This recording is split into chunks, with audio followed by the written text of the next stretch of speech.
eşq olsun deyə. Mübarək olsun. Və bəyimizə bir alqışlar gəlsin və icazə versin bir şey də oxuyarıq.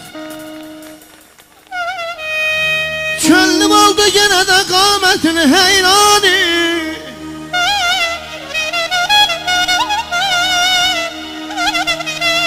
könlüm oldu yenə də qamətin heyrani, san fədadır sənə gözlərimin qurbanı,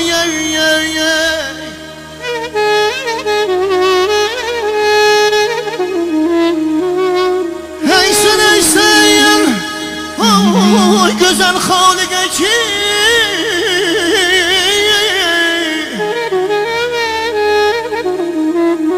heysən heysən o gözəl xaliqə ki, İki növrəsə zamanı yaradı durur, bir gül dəstəsi deyir hifsələməz vadi xəzan. Ay bir gül dəstəsi deyir hifsələməz vadi xəzan, obri bülbül olub təmsil eder şeydaniye. Bir sözüm vardır ürəyimdən, yeri gəlmiş ki deyəm.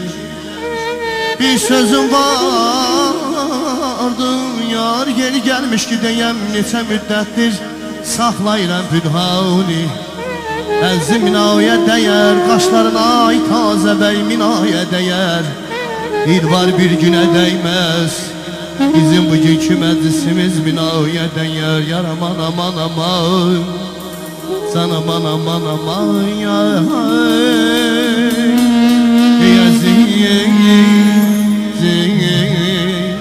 ay canım can.